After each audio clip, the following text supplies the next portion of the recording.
Hello friends, എല്ലാവർക്കും എൻ്റെ പുതിയൊരു വീഡിയോയിലേക്ക് സ്വാഗതം.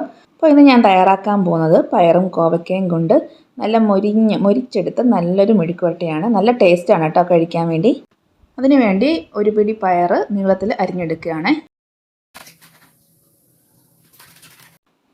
പയറെല്ലാം അരിഞ്ഞെടുത്ത് അത് മറ്റൊരു പാത്രത്തിലേക്ക് മാറ്റിയതിന് ശേഷം നമുക്ക് കോവയ്ക്ക അരിയണം. കോവയ്ക്ക ഇതേപോലെ നീളത്തിലാണ് ഞാൻ അരിഞ്ഞെടുക്കുന്നത്. അപ്പോൾ പയറെടുത്ത അതേ അളവിൽ തന്നെയാണ് ഞാൻ കോവയ്ക്ക എടുത്തിരിക്കുന്നത്. അപ്പോൾ ഇവിടെ ഞാൻ സാധാരണ മിക്കവാറും ഉണ്ടാക്കുന്നൊരു മെഴുക്കുവരട്ടിയാണ്. ഇവിടെ പിള്ളേർക്കായാലും ബാക്കിയുള്ളവർക്കായാലും എല്ലാവർക്കും ഭയങ്കര ഇഷ്ടമായി കോവയ്ക്കായും പയറും മെഴുക്കുവരട്ടി. നല്ല ടേസ്റ്റാട്ടോ, ഒന്ന് ഉണ്ടാക്കി നോക്കണേ. ഇനി ഞാൻ അതിലേക്ക് അരിഞ്ഞു ചേർക്കുന്നത് ഒരു സവാളയാണ്. സവാളയും ഇതേപോലെ നീളത്തിലാണ് അരിഞ്ഞു ചേർക്കുന്നത്.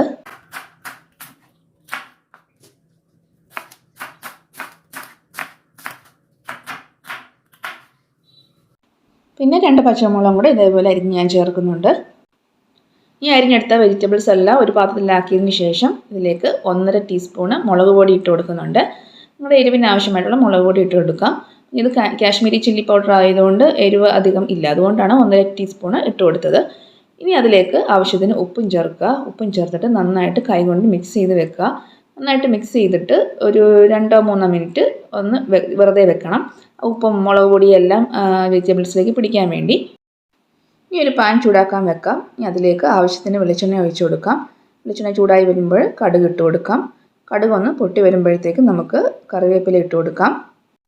കറിവേപ്പില ഇട്ട് കൊടുത്തതിന് ശേഷം നമ്മൾ അരിഞ്ഞു വെച്ചിരിക്കുന്ന പയറും കോവയ്ക്കയും ചേർത്ത് കൊടുക്കാം. ഇതും ചേർത്ത് കൊടുത്ത് നന്നായിട്ട് മിക്സ് ചെയ്ത് വെള്ളം ഒഴിക്കരുത് കേട്ടോ. വെള്ളം ഒഴിക്കാതെ നമുക്കിത് മൂടി വെച്ച് വേവിച്ചെടുക്കാം. ഒട്ടും വെള്ളം ഒഴിക്കാതെ വേവിച്ചെടുക്കുന്നതുകൊണ്ട് തന്നെ എപ്പോഴും നമ്മൾ ഫ്ലെയിം സിമ്മിലാക്കാൻ ശ്രദ്ധിക്കുക. ഇല്ലെങ്കിൽ പെട്ടെന്ന് കരിഞ്ഞു പോവുകയും ചെയ്യും, വേവത്തുമില്ല. അതുകൊണ്ട് തന്നെ ഫ്ലെയിം സിമ്മിലാക്കാൻ ശ്രദ്ധിക്കുക. എന്നിട്ട് നമുക്കിത് മൂടി വെച്ച് വേവിക്കാം. ഒരു 5 മിനിറ്റിന് ശേഷം മൂടി തുറന്നിട്ട് ഇടയ്ക്കിടയ്ക്ക് ഒന്ന് ഇളക്കിയിട്ട് കൊടുക്കാം. ഇപ്പം മെഴുക്കുവരട്ടി ഒരു 1/4 ഭാഗം വേവായിട്ടുണ്ട്. ഇനി നമുക്ക് തുറന്ന് വെച്ചിട്ട് ഇതൊന്ന് നന്നായിട്ട് വഴറ്റി ഒന്ന് ചെറുതായിട്ടൊന്ന് മൊരിച്ചെടുക്കണം. ഈ മൊരിഞ്ഞ് വരുമ്പോഴാണ് മെഴുക്കുവരട്ടിക്ക് നല്ല ടേസ്റ്റ്.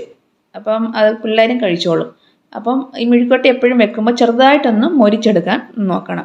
അപ്പം എല്ലാവരും കഴിക്കുകയും ചെയ്യും, ആരും അത് വേസ്റ്റായി കളയത്തുമില്ല. ഇപ്പോൾ തുറന്ന് വെച്ച് ഇതേപോലെ മൊരിച്ചെടുക്കുന്ന സമയത്ത് നമുക്ക് ഫ്ലെയിം കുറച്ച് മീഡിയം ഫ്ലെയിമിലോട്ട് ആക്കി വെക്കാം.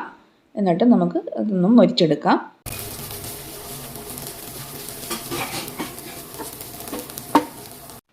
മെഴുക്കുവരട്ടി ഇവിടെ റെഡി ആയിട്ടുണ്ട്. എല്ലാവരും ഇതേപോലെ ഒന്ന് ട്രൈ ചെയ്ത് നോക്കണം.